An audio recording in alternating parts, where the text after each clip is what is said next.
the Senior Director of Enterprise Marketing, and I'm excited to be here today to not only introduce some welding influencers to you, but moderate a fireside chat. So I'm gonna play a video to introduce them. Spoiler alert, I will not be singing in the video, but you guys can roll the video.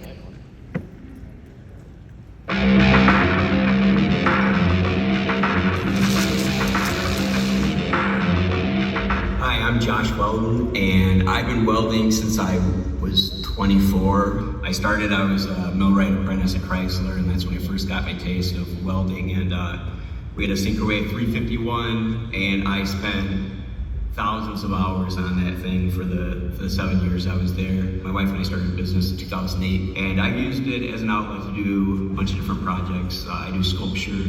Lately, I've been doing a lot of workshops, both private lessons and then just intro to TIG and MIG, things like that. Always been blue. I've had a great relationship with the company for over a decade now, since 2011, I think, something like that. Everyone, they treat me like family. They're great people to work with. Hey, Michael Brent here, GarageBound LLC, Chattanooga, Tennessee, and I'm looking forward to sharing with the group of people and everybody in the company what we do as far as our youth endeavors. Always set up the car shows, teach kids how to weld, always watching those kids that are interested in my Lego pile, because, you know, what we do, in my opinion, is kind of like working with Legos, but when you don't have the Lego you want, you just go build it. And our customers know that we have the best machines on the planet, so they're going to end up with a really fantastic end project. So, see you soon. Hey guys, David Ankin with the hit television show Toy Makers, right here in Reedsville, North Carolina, at our shop. A lot of cool toys going on this year. We got race cars, we got street cars, we got motorcycles, even got an airplane in the back. We have a small crew, we build big things, and we all bleed blue. So remember, Toy Makers, all about the toys.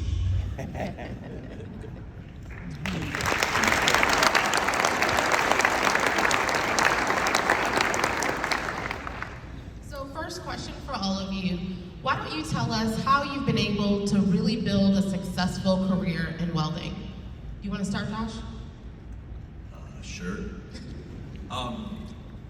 Welding for me was not my first choice in life. I went to school for psychology and Christian studies, and then realized I hated going to school, and figured out I really enjoyed being in a factory, and got into the apprenticeship program at Chrysler, became a millwright. And the first part of the job that I fell in love with was welding. We had an old Bobcat generator that we weren't supposed to be using. This was at the school. We hadn't gone through our safety stuff yet, but one of the instructors snuck us back there, fired it up, and I was running a beat of 60-10, and was like, this is what I want to do for the rest of my life. And somebody was like, dude, you're on fire. And I was like, yeah, I know, this is amazing. He's like, no, literally, dude, your pants are on fire. And the frayed jeans I was wearing were literally on fire. And that's when I knew I loved what I loved it. That's what I wanted to do. And as far as being successful, honestly, I do it a little differently. I've never really set goals for myself. I just kind of do what I like to do, and I work hard at it. And usually, not always, but usually that pays off in the end. So for me, the passion was the first thing, and then trying to figure out how to make it work for both my career, where I was a millwright, and then now I work for General Dynamics Land Systems in their prototype military shop. Do a lot of cool things, drive a lot of cool things, be places where a lot of people don't get access to. But then on the other side with my business, I'm able to unleash kind of the creative side of what I do. So I've got this other thing where I can build these huge, big projects, and then I go home and I can do sculptures, or I can teach a class. So there's so many different ways to make a go of welding as a career. And just the simple act of being able to weld has opened up so many doors for me. So I think a big part of it is not being limited in your scope. Like, there's just so many different avenues you can take that start with melting metal. Thank you. Started welding I wanted to do a hobby with my son and build a couple rat rod bicycles. I thought that it'd be good for us to fix up and get rid of about 7 of the bicycles he had and give them away to less fortunate children. And so we just started buying welding equipment on Craigslist at the time, and I couldn't find anything that was great at all that I could make any kind of decent weld with. I had a friend that took a welding class, like a sculpture class in college, and he had a Miller 185 in his warehouse that had not been used since he was in college, and it was covered with dust, and I made a deal on it with him, and it was actually the first welder that I could actually produce good-looking beads with. And at that point in time, I'm like, I'm never gonna get anything but a Miller welder from now on. So that's when I swore brand loyalty. And I just had a passion to learn and do more and more and more. And it was really therapeutical for me in my life. And you know, I came out of a really bad situation when I was younger, and welding and fabrication has been a tool for me to kind of keep my life welded together and creative and on focus. I started in a 2-car garage at my house, and when I first got the garage, it was like an oversized garage. I never parked a car in it, and by the time we had to move on to our next shop, I had this tiny little sliver of room to work down the middle of my garage because of all the equipment I collected around the perimeter of the garage. So I just wanted to learn how to to weld aluminum, so I looked forever until I could find a welder I could afford, and I got it, and I got a crash course lesson from a friend that used to weld aluminum like an hour, and so I practiced every day and every night for like the entire month and ran my electricity bill up to like $350 that first month with that Synchrowave 250. And so my wife would be like, where are you going? I'm like, I'm all bundled up, it's cold outside, I'm going out to the garage. I'm like, I'm garage bound, right? So that kind of stuck, and that's what made my business name. But she said she'd be in the house and all the lights would be like dimming and dimming, you know, from all the transformer. And so my day job really just ended up getting in the way, and I won a big award in 2011 for a project I built for Rock City, a large sculpture. And I took that award and I went to a fabrication place and say, look, I have this equipment that I'm self-taught using in my home. I built this really cool sculpture. I want an award for it. I'd really like to learn more about welding and fabrication. And boy, before I was even done with my sentence, they're offering me a job, and I stayed at that job for 2 years. So it was like I got paid to be in college until I knew there was gonna be like 3 to 5 years before there was any more opportunity for advancement. And I didn't want to hang out that long without learning anything more, so I switched to ornamental ironworks, making the same amount of money. I turned a 2-week notice in at my employer. They made me work 14 business days and offered more money for me to stay, but it's just like, it's not about the money, it's the passion of learning, you know? I didn't know until that second ornamental ironworks job I was going to try to buy the business from the man, and he made it real apparent that he wasn't really trying to teach me the things that would require to run that business. So I took a job back in the forklift industry because I knew that would give me enough money to buy the last 2 pieces of equipment I needed to one day have my own business, and that was a Dynasty 280DX and a trailer to put all my stuff in for a mobile welding unit. And as soon as I got those last 2 pieces of equipment, I turned my notice in. They let me go that day. Nobody was happy. And I was mobile welding that night, and I've not turned back, and I started a business legitimately in 2015.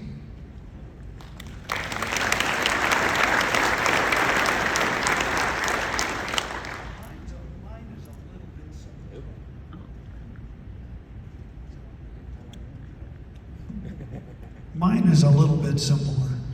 I was a young kid that wanted the poster on the wall. The Lamborghini, I'm going to give away my age, the Lamborghini with Farrah Fawcett.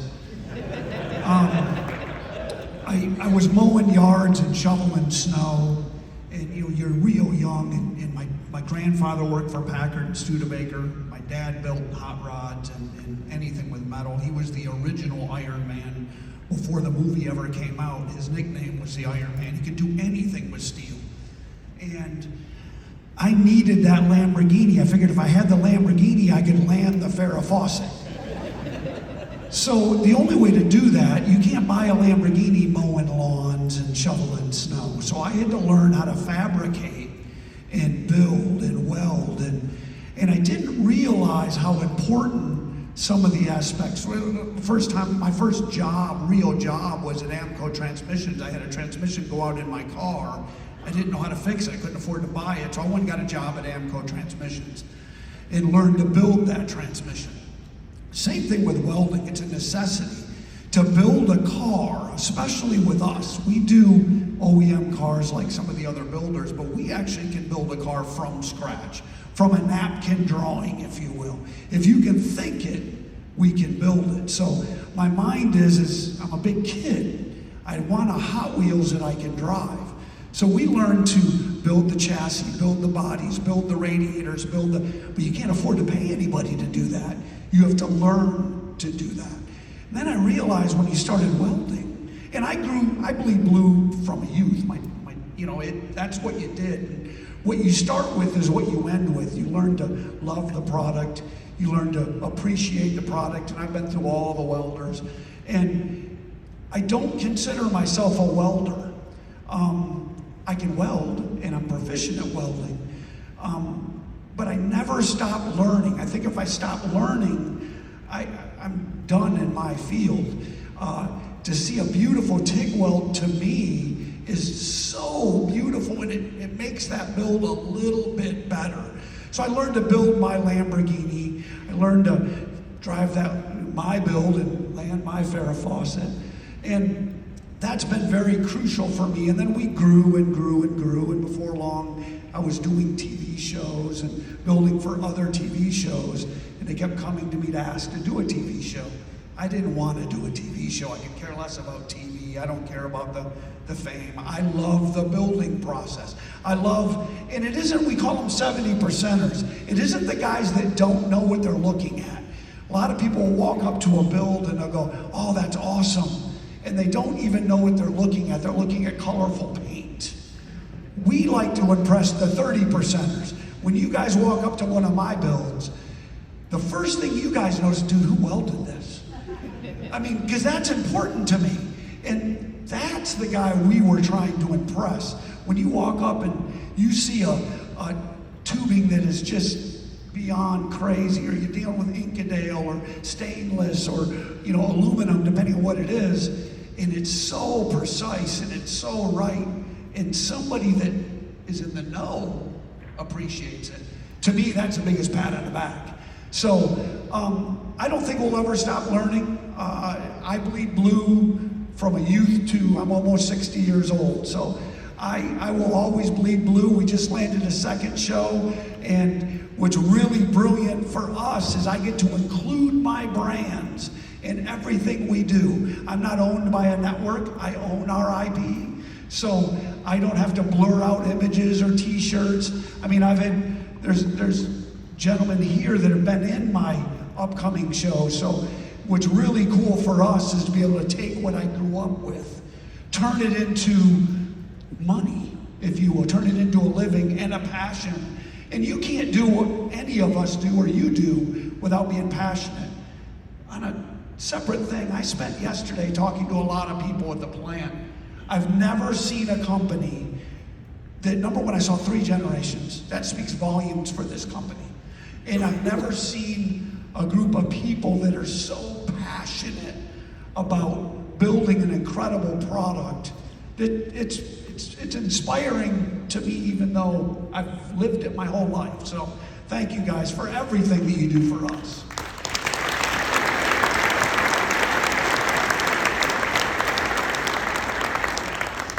So you all have talked about your passion for welding, and it also is really tied to your livelihood.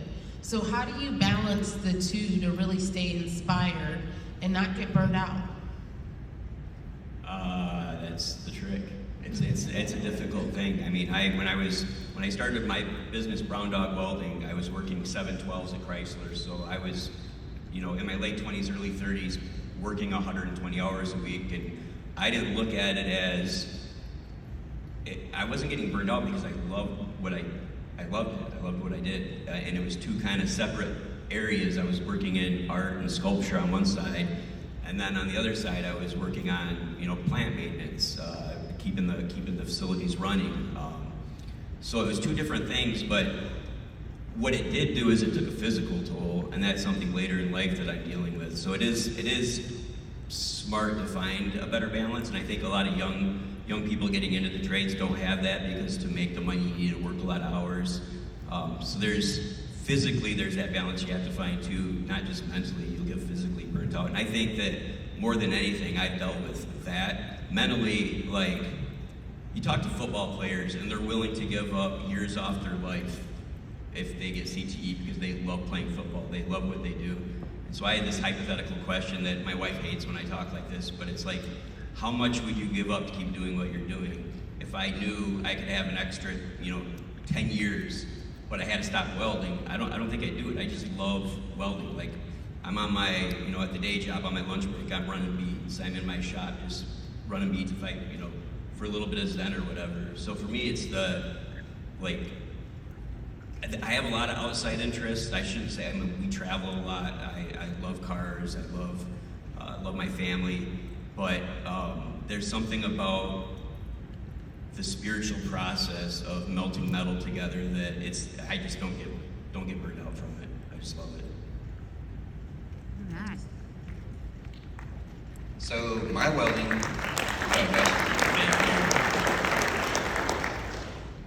started as a hobby, and then my hobby turned into a business, but I still reserve building cars as my hobby. So that's kind of my outlet. And then from time to time, I'll build something cool for ourselves. We made a really cool fire pit for our house, and that's been a lot of fun to entertain on and cook on top of, and it's probably the most grandiose fire pit I've ever seen. But I also don't get burned out because I enjoy sharing so much with youth about what I'm passionate about. So all the different things that I've learned, all the 7-day weeks that I've, worked and have learned different things, and then I'm able to, transfer that on to the next generation. We currently have one 17-year-old, actually she just turned 18, an 18-year-old female that's been working with us since she's 14. We call her Turtle. She is on loan with another company until I return, but she'll be working through the summer with us, and then as soon as we get back on the 5th, we have another 17-year-old boy coming from Indiana that him and his dad do a lot of car work, and he's been doing some welding. And this kid over the last couple of years would always come up to me at trade shows and talk about what's the best welder. He came to our shop, and I'm like, man, you need a Multimatic 220 AC/DC. And so he graduated high school, and we have a Multimatic 220 AC/DC on order. Thank you, Dwayne Maddox, wherever you're at. It's going to be shipped into Holston Gases in Chattanooga. Me and this kid are going to go pick it up. We're going to bring it back to my shop, and he's going to learn everything I know about that machine and use it as much as possible on as many jobs as possible. And they got 2 hours, one day, 2 hours a week, where we're going to do, they're going to be on their own time, and they have my undivided attention learning MIG and TIG welding. And that kid's going to take that machine back to Indiana with them, and he's going to be fantastic. It's just like, that's how I don't get burned out, is that I just pass it on. Because the daily grind, 7 days a week, we'll work 7 days a week for 5, 6, 7, 8 weeks, and then we're off on another trip. And that's one of the really cool things about being self-employed. My wife gets five weeks a year off, and we are going somewhere each one of those weeks. Listen, for me, this isn't work. I've done it my whole life. It's not work. I could work for somebody else a 9 to 5. I've done it my whole life. I was in the stunt business, and I got beat up really bad all the time, and you work for 3 months, and you're off for a year or 6 months, depending. And that was great. It was cool. I got to do stunt work and do TV and do movies. But what I learned is I couldn't make a living, so we started building the cars. It's not work to me. I work 7 days a week. We work all the time. Look, I'm working today. This isn't work, guys. If you love what you do, it's not work. And I know that's a cliche. I'm fortunate enough to be able to do it. I'm grateful I don't have to work for somebody else. It is the hardest thing I've ever done. Truly. It's ridiculously hard, but it's also the most rewarding. So I don't feel that I give up anything. I don't feel I have to balance anything. I did 32 shows last year where we're bringing badass rides out, playing and spinning tires and ripping things apart. And we're having a ball, living a dream. And I don't want it to stop. There's no balance for me. I love the world. I live in the world, and I'll die in this world. So.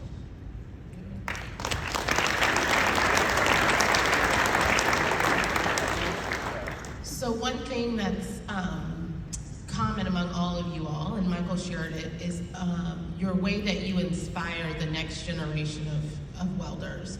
And so David, Josh, why don't you tell us how you guys really inspire that next generation? Well, I was kind of early on to the whole social media scene. I started welding in 2001, 2002, I think it was 2002. Anyways, now I'm suddenly the old guy in the industry. But early on, it was, you know, when I started doing my art and my sculptures, I would take them to shows and I would talk to kids. And then it became a few years later, these same kids were coming up and being like, oh man, I met you at Detroit Autorama or the SEMA show in Vegas, and now I'm a pipe welder, and I'd like look at my calendar being like, how did that happen? Like I talked to him when he was 15 and now he's working out in the field. And then through social media, I've had a few people come up and be like, hey listen man, I was welding and I didn't know what I was gonna do. I was doing production stuff. I was kind of stuck in a rut, and they saw the unique things that I was putting out there, and they said, wow, you can do that with welding. I want to get into doing that with welding. So there's that generation, and then now we're really trying to outreach to not just high school kids, but we want to reach middle school and junior high kids. And not everyone is going to be a welder. Not everyone is cut out for it. Not everyone wants to do it. Just like not everyone wants to be a doctor. Not everyone's cut out to be a lawyer. But the earlier you can show these children, kids, that this is possible, they can either really dig into it and they like it and they can pursue it, or they can be like, you know what, this isn't for me, this is a square peg in a round hole, I'm gonna concentrate on other things, rather than waiting until your last year of high school and being like, man, I don't know what I'm gonna do, I'm gonna take shop class or something. And like, that's such a, it shouldn't be a fallback plan, it should be something you wanna do. So I really wanna guard against, and people sometimes think that I'm being critical of the, well, I am critical of the industry as far as, the wage gap and things like that. But I want people to go into welding that want to be welders. This is not something you go into to get rich. It's something you go into because you like doing it, you're passionate about it, and you want to live a life where you're not working, you're doing what you love to do. We have enough people who got stuck in it, 20 years ago that now wish they would have done something else. So I'd rather have people get into the trades that are really passionate about what they do. And to me, that starts with talking to kids when they're in middle school and junior high. And I've been doing these workshops out of my shop in Detroit. And they're all over the board. Like we had one of our ladies last year was 80 years old. She was an engineer for Chrysler, got her art degree while she was an engineer. And in the last 20 years, she just spent going around doing different welding classes and art and things like that. So she came in and took a class and just killed it. She was freaking awesome. And 80 years old. And then on the other end of the spectrum, we have, there's a friend of mine started a high school racing team. And I've done MIG and TIG classes with those kids. And seeing that spark go off in their head that they didn't know that this was possible. They didn't know this was out there. And even there's one girl, Bailey, from that team. She's going to be an incredible engineer, but now she's got her hands-on experience with what we do, as opposed to being just another engineer who was like, well, it worked in the model, I don't know why you can't get this to work, and they've never done anything hands-on, they've never built anything from a blueprint.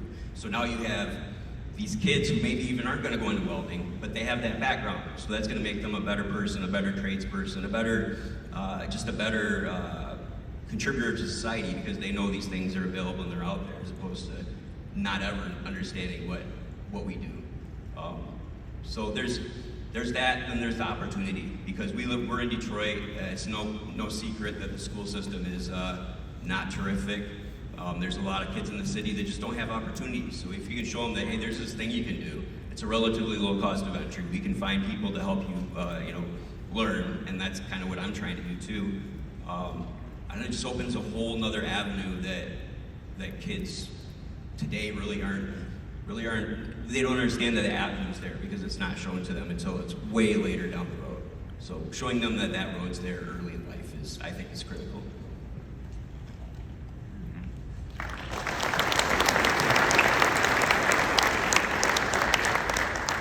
David? For me, it's about influencing one kid. I've worked with kids my whole life. If you're a welder, and here's what we work with a lot of schools, kids less fortunate, and so on and so forth. For me, it's about influencing one kid. If you can weld, can get a job anywhere on the planet doing anything. And you always have a job. You might want to build cars, you might want to work for a race team, you want to pipe weld, it doesn't matter what it is. And it is a good living, it's a solid living. And there's always going to be a demand for welding. So, if there's a lot of kids, you're right, I think you need to be passionate about what you do. For me, it's a skill set that, yes, you may make a living at it, like you said you make a living at it. You love to go home and build cars at the end of the day, or a fire pit. To be able to have that skill set is cool. I mean, you're not relying on somebody else to do something. And that for me is just getting it in people's heads at a young age. So in my profession, or all of our professions actually, we work with a lot of kids, a lot of schools, a lot of trade schools, and to be able to talk to them, because they don't know where they're going to go. But what does it hurt to pick up a welder, dabble with it? Maybe it isn't a profession, but if I agree with you, you don't want to have you might not say it's not fallback, but on the second hand, we're in trying times in this world right now. And sometimes you need a fallback. Sometimes you need something you can do. And I love welding. I love the art of fabrication and building and doing. And this gives you that opportunity. Because if you can weld, you're never going to go hungry. And it's just seat time. It's what we call seat time. You don't have to be, in my opinion, taught a lot. You need seat time. You need to sit there and weld. And if you weld, and if you weld, and if you weld, you will become proficient at welding.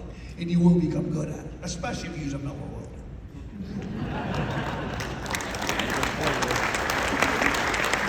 I don't have an issue with it being a fallback, but for so long it was only a fallback plan. So, how are we complain about the industry and where it's at? We're not going after the best and the brightest. We've been going after the fallback plan for so long, and we need to go after the kids that, I know a lot of folks that, got to a point in their life and they were a doctor, they were a chef, and they're like, I want to try my hand at this, and then they're like, why didn't I know this was here? And grabbing those guys early, as opposed to, you can't do anything else, we're going to send you to shop class. That's kind of what I was getting at. Clearly it's an awesome skill to have in your back pocket, no matter what. So we know that consumers and trends are always changing. How do you guys stay on the latest trends to make sure you're relevant?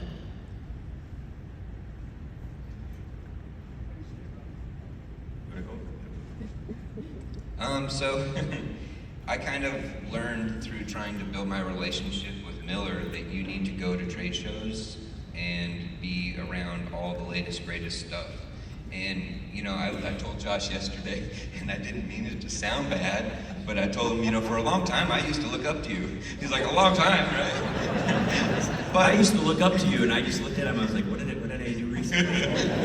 But he had what I wanted, right? So I watched him. I'm like, how does he have this, right? I studied him from afar. I didn't let him know I was stalking him, but he was at trade shows. He was in the middle of it, He was everywhere I wanted to be, like Visa, right? And so I started to try to emulate that. I'm like, okay, he's at SEMA, I got other friends at SEMA. Maybe we should go to SEMA. Hey, there's a Miller booth. Let's go see who's over there marketing, right? So let's meet, people at Two Rivers, and then, well, what do I have to do to have this opportunity? Well, kid, you only got 400 followers on Instagram, so that's one thing you're gonna have to improve, right? Because I understand there's a trade-off. You need to have something that you can give back for what you're asking for. And so the second year I went to SEMA, I went from 400 to 7,000. I'm like, I got 7,000 followers now, right? And that was still a drop in the bucket to his 100,000 followers he had. But I felt that I had something different. I felt that I had something unique. And I really felt that I had something to contribute that I didn't see them, taking advantage of at the time. All the different projects that we go through, our youth endeavors. I'm fortunate for some of my mentors like Von Hot Rod that got me into working with kids and said, look, man, you have an amazing story, you have an amazing skill set, you're good with people, you should really think about working with kids. And that's really when I did it, it's the closest thing, because a lot of people will know here, I was in federal prison, I had drug addiction issues when I was younger. Working with kids and not expecting anything in return is the closest thing I have felt internally to when I felt high doing drugs and stuff like that. So of course, it's a great feeling. You want to do more of it, right? Or at least I do. So to stay relevant, I show up. I am always looking for new ways to promote. I'm looking for new people to work with. I'm looking for ways to get back with my partners, the Miller marketing team. I'm always trying to, hey, I'm available. If you see a fit for me, please let me know. Let me come contribute. And really, I try to save up all my asks for when we're working with kids, except for the new machine I requested because my other machine's going bad, right?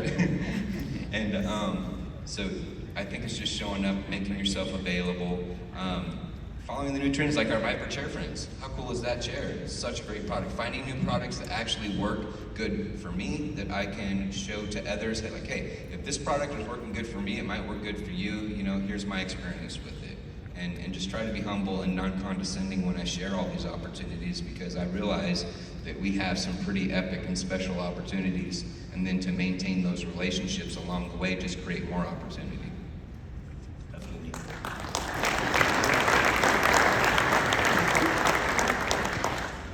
Yeah, I think as far as keeping up with trends, like, I'm a geek. I like we did the tour of the facility yesterday, which I've been on before, and I'll go on as many times as they invite me. The factory is just awesome. But seeing like the prototype to the Miller-Matic was so rad. Like the early I love the Aerowave machine. It's this cool machine in history that transitioned from transformers to from transformers to inverters. And so all along these years, you see like every 3 or 4 years, there's going to be some crazy advance in technology.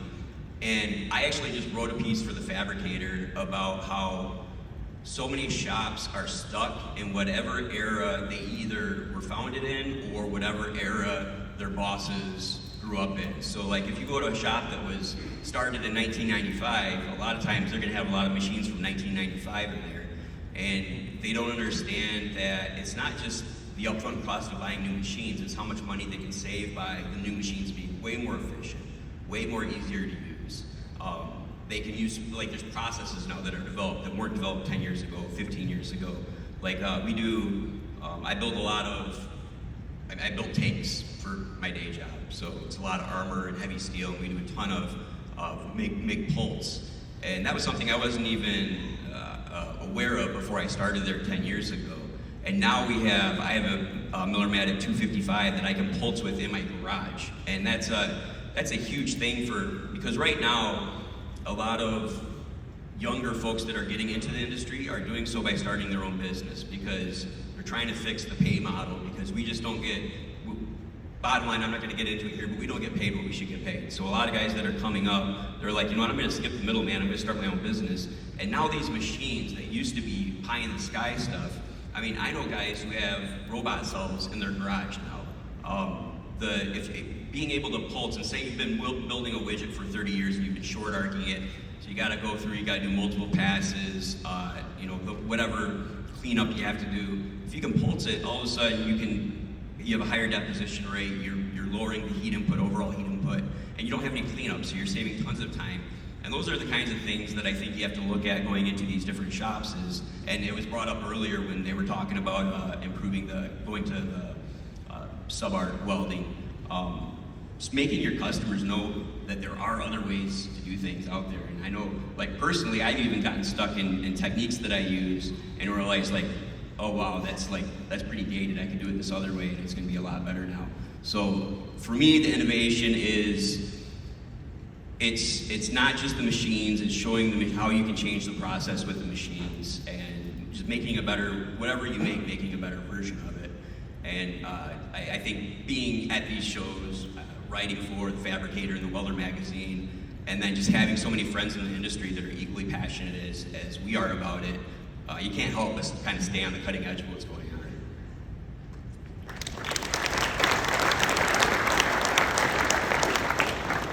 How to stay relevant? It's an interesting question. I believe you have to fail to succeed. I think it's simple. You have to be willing to fail to succeed. You have to be willing to look outside the box.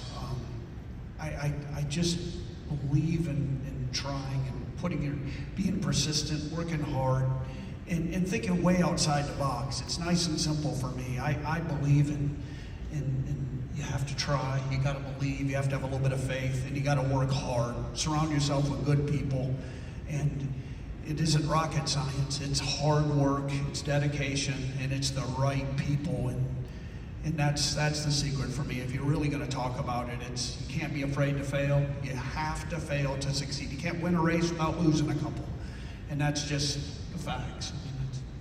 Thank you.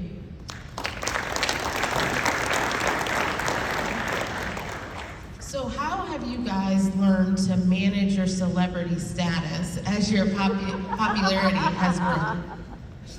Well, yes. I mean, I was kind of upset I didn't have my own private trailer out back to get my makeup done before coming up here, but no. So there's a difference between being a celebrity and being known inside your industry. I'm all about being a quote-unquote celebrity in the fabrication industry, because the people who are coming up to me because they have the same likes that I like. It's not like being famous for being famous, when people just want to come up and get a selfie and, you know, say they punch you in the face or something like that. It's like you're known for the things you love to be doing, and it's this niche group that also loves the things that you're doing. So, like, if I go to FabTech and people come up to me, they're not coming up nobody's asking for an autograph or anything like that. They're like, hey man, I dig what you do, here's what I do, or how did you do this? Like, just these interpersonal conversations about the trade and about the craft. So it's not about, honestly, I'd rather be just completely incognito and go about my business, but I love that when my cocoon is interrupted, it's from people who are equally passionate about what they do as I am about what I do. And that's another thing, like traveling the country, for whether it's for work or for trade shows or for my art, or just because I love taking road trips. I've met a lot of really interesting and unique people, from guys that nobody's heard of up to, super famous folks. And the reason I get asked by people like, how do you know this person, or how are you friends with this person? They're all equally passionate about whatever it is they do. And there's one thing you cannot fake, and that is a passion for what you do and what you believe in. And no matter what level you're at, that is kind of the transcendent quality, I believe. So I don't think I've had to do anything really to manage anything like that, other than my wife, making sure my head doesn't get too big or something like that, or Michael telling me he used to look up to me. So that kind of stuff helps. So I sometimes it's hard to stay humble, but other people help me with that. That's so funny. This is kind of a strange question to me, because I don't really feel like I have a celebrity status.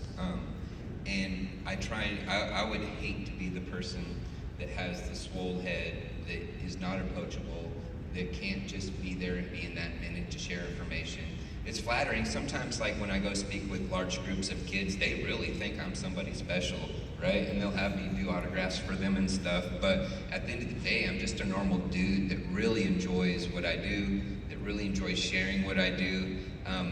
I really get so much out of pushing my own boundaries. Like, what can I do next, that's better than the last thing that I did? And every project is like that. I look at it, it's like, how could I have done that better? And I wish that all employees that I've had in the past view things that way, instead of just getting the project done. It's like, well, what can we do better? And I feel like as a business owner, my business reputation, my customers have come to demand that from me, because they know that I'm going to try to find the best way.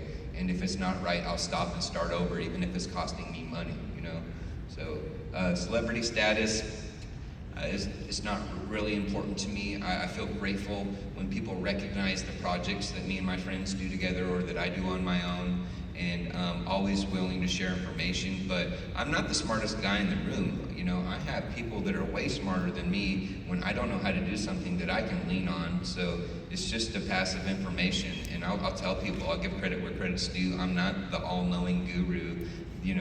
I have help too along the way. So I think it's important to lean on others and not, once you start shutting people out and you know everything, I really think that you stop learning, and I don't ever want to be that guy.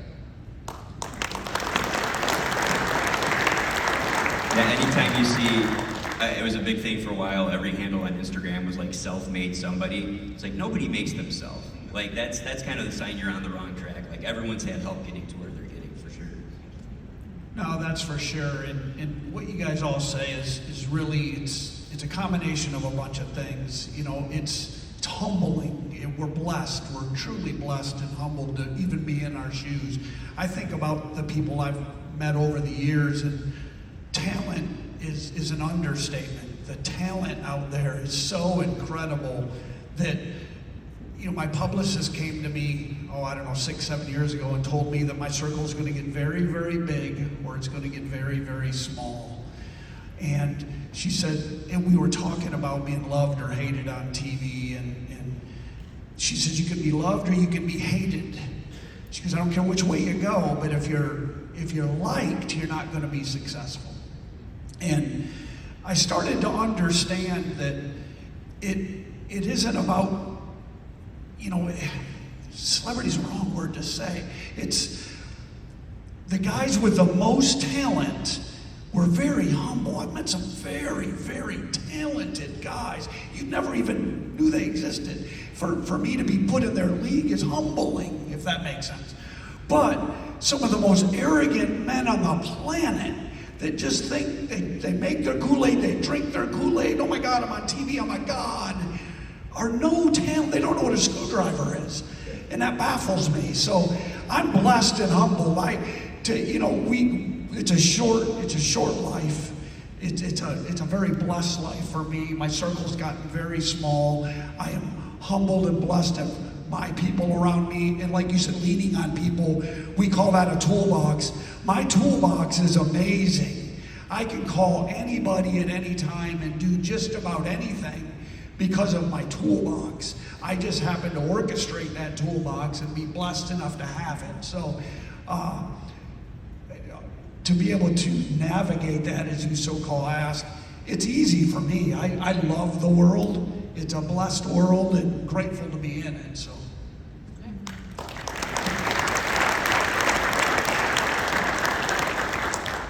So before we open it up for questions, we'd like to have a little fun by playing this or that. So they don't know, I'm gonna give them an option of 2 or 3 words, and they'll tell us their preference. MIG, TIG, or stick? TIG. I do love some stick though. I do love the smell of a 7018 electrode as it's burning down also. It's hard to decide. Then again, MIG pulse is awesome too. I gotta stick with TIG. TIG's my first love. I have to echo that. TIG is my favorite thing to do. TIG aluminum is my favorite thing to do. And I suck at stick welding. I'll build a barrier around whatever my workspace is outside so I can MIG weld something. TIG all day, TIG all day. Okay. Beer, wine, or bourbon? Bourbon. Non-alcoholic beer.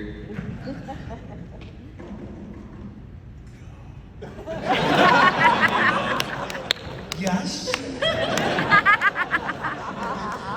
One of each. Beach or mountains? Mountains. Mountains. Beach. Okay. A Tesla or a C8 Corvette? C8. Don't you dare say Tesla. I'm Don't. happy with my Dodge Demon, so. Kodiak. Country or classic rock? I like all kinds of music. You know what? One of my favorite stations right now is the old school country station. I think it's 58 on satellite radio. I'm down with that. I probably would listen to rock, but I do enjoy country. New country. Although with classic rock, like now you turn on the station and Nirvana's playing, and that's like my jam. So maybe it is classic rock. We're classic now. Text or talk? Text. I prefer text because I'm so busy all the time. Dude, I babble really well. I want to talk. Shocking. NASCAR or Formula One? It used to be NASCAR. Now NASCAR is like, they just want to fight each other all the time. Probably Formula One. Formula One. Formula One, go down, turn left, just one corner. Apple or Android? Apple. Apple. Okay, last one. Yellowstone or Outlander? Yellowstone, come on. Yellowstone or what? Outlander? Oh, Yellowstone for sure. We want to watch Yellowstone, but we don't have it on our Netflix, I think. All right, guys, thank you so much. Thank you, everybody. Wait. We're gonna let the audience ask you questions. Thank you from me, That but was from out. the audience. We're opening it up for you to ask any question. He's like, this chair's comfy. I'm not leaving. Hey guys. Mic check. Hey guys. I totally love that you're involved in the youth. If you wanted to up your game, skillsusa.org would love to help you. Skillsusa.org. Or Question, if you want to up your game for helping our youth welders, Skills USA is an amazing organization for you to be a part of. ITW, we support it significantly. If you haven't heard of it, amazing place. We were just there last week, over 300,000 youths. Amazing leaders, amazing kids. Blow your mind away if you can get there next year, last week of June. I can help you, let me know. Everybody here knows who I am, Nick Peters. I'd be interested in participating in that. yeah, I think I visited. Sometimes they hold events at Fallback. Yeah. We did Fallback. We don't go to Fallback anymore. That's our World Skills Competition Committee selecting a World Skills welder to get a $40,000 scholarship. Gotcha. Right on. Cool. But I'm here to help you. Perfect.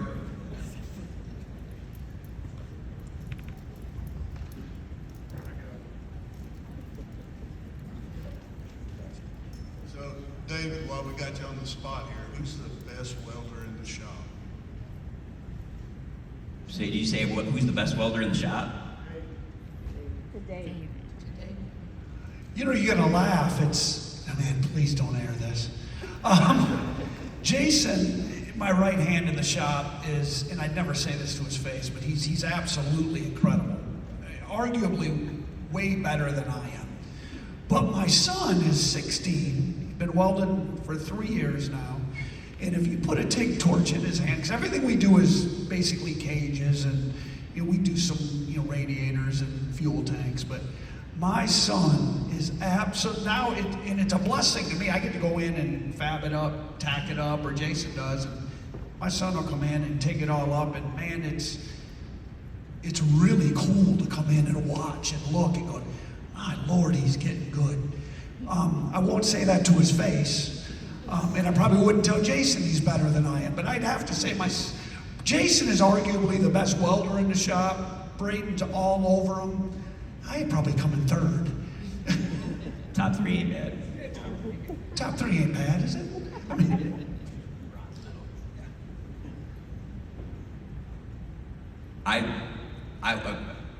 I work in a shop where we've got everyone's a welder, but the skill trade or the skill per capita that we have in our shop is awesome. Like, we were talking last night, usually the guy who comes up to you and starts talking about how great of a welder they are, it's usually the guy in the corner who's sitting in a booth just doing his job. That's the guy who has the talent, the skill. But I've been lucky enough to, and I think that like iron sharpens iron. Like, if you're around guys, girls that are really skilled at what they do, like when I came to Chrysler, not knowing anything, I had these guys with 30, 40, 50 years. Like, the guy who taught me how to walk the cup had 52 years of welding experience. Like, you can't buy that kind of stuff. So when you surround yourself with people who are better than you, that's the only way you get better. If you're the top dog, then I mean, you always have to look at it like everyone in there can show you something until they prove that they can't. But like, being around guys that can do all the processes, all the positions, it is humbling being around so many of those kinds of folks. I've had past employees that are way better welders than I am, like DC TIG and MIG welding, and I try to pick up and emulate some of their successful welds, and I'll ask how they do that. But so far, if I could find somebody that could weld as good as I do with aluminum, that would be a really great employee to have that I could turn loose on some of our projects. And our projects are, pretty critical and have a pretty big value of safety. So, yeah, I'm a great aluminum welder. I could use improvement on DC TIG and MIG. I am the best welder in my shop because I'm the only welder in my shop, so I'm also technically the worst welder in my shop too. All right, any more questions? What's the hardest thing you've ever done that was challenging? Oh, The that's question easy. was, what's the hardest thing you've ever done, the most challenging? Trying to juggle 50 people in your film crew and build a project and yeah, that's, for me, it's juggling people and egos and entitlement. Everybody has a huge ego. I thought when we did television that I was going to have I'm supposed to have the big ego. You start dealing with, you got let's talk about something simple like just put a tire on a car. It might take you 3 hours to put that tire on a car, put it on, take it off, then put the camera behind it, take it off, put it on, take it off. So, and then when you're done, you got to move on to the next project. You still got 3 more tires to put on that car. So I want you to think about welding. If I got to weld something up and you're making a fuel tank, you make that fuel tank, think here about 10 seconds of that in the film process. It might take you a whole day to film that 10-second window that you see on camera. So the hardest thing for me is juggling time versus I got 2 weeks to build a car on camera, and some of my cars take a year and a half to build. And most people think, God, we go to commercial break, I painted a whole car. So it's time is the hardest thing I juggle. The biggest challenge for me is employees, and it has been since I've been in business. And I'm a bad picker when it comes to getting employees, I think. And then I'm a bad boss because I want to be friendly and be friends with them. I wish that I had like a shop foreman to have that healthy separation between myself and my employees, and I could work more on my business instead of having to work so much in it.